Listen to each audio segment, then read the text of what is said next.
Hello, Mr. Buffett and Mr. Munger. My name is Justin Fong. I'm 14 years old from California. This is my fourth consecutive meeting attendance. I read in a book that you prefer talking to young people about life and financial concepts because we still have time to implement them.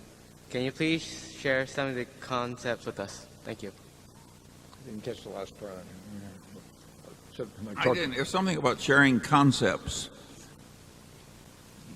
You want to repeat it? Can you please share the life and financial concepts that you prefer talking to young people about? Share. He wants to know your life concepts and financial concepts that are useful to young people.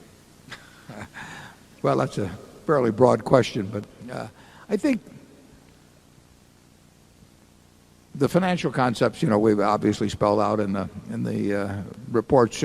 Charlie's probably better on the life concepts than I am. It is true that I do believe in spending the time that I spend giving talks or answering questions, doing it with young people. I do, I'm sure, well over a dozen a year, and I just think that obviously young people are more receptive to change or to actually even forming habits that are going to be useful in life. And I think that people underestimate, until they get older, they underestimate just how important habits are and how difficult they are to change when you're 45 or 50, and how important it is that you form the right ones when you're young. But Charlie, what do you have to say on that? Well, all the trite stuff is what works. I mean, you avoid doing the really dumb things, like racing moving trains to the crossing, experimenting with cocaine, risking getting AIDS or other unfortunate ailments. There are just a lot of standard things that take people down, and you just give those a wide berth. And then you want to develop a good character and good mental habits, and you want to learn from your mistakes, every single one, as you go along. It's pretty obvious, isn't it? Yeah, we would say, even though we issue lots of credit cards and everything, we'd say if I had one piece of advice to give to young people, that across the board, it would be just to don't get in debt. The game plays a lot easier if you're a little bit ahead of the game than if you're behind the game, and Ben Franklin said that long ago in better terms, which Charlie can recite. But there's a real difference. I get letters every day from people that are in all kinds of financial trouble, and often it's health related, which is tragic. But very often it relates to debt. I mean, they get behind the game and they're never going to catch up.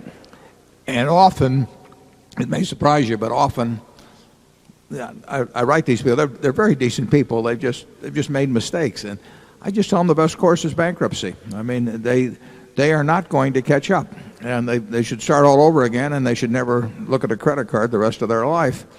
But it would have been better if they'd gotten that advice a little earlier. But it's very tempting to spend more than you earn. I mean, it's very understandable, but it's not a good idea. And of course, you particularly want to avoid evil or seriously irrational people, particularly if they are attractive members of the opposite sex. That can Charlie knows more about this. Trouble. The expert.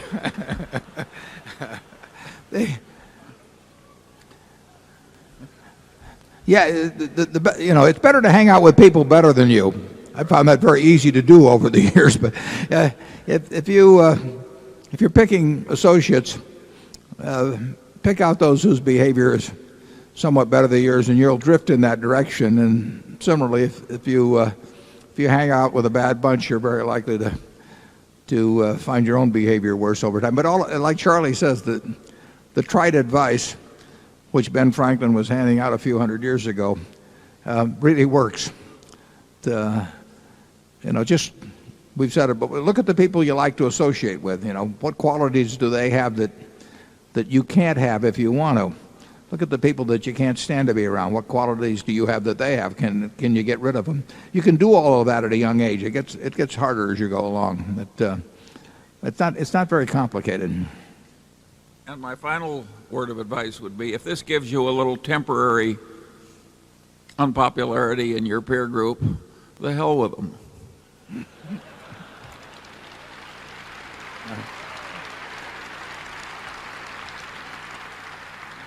And as advice, a little more applicable to me and Charlie, I was reading about a woman that was 103, and they said, "What do you like about being 103?" And she says, "No peer pressure."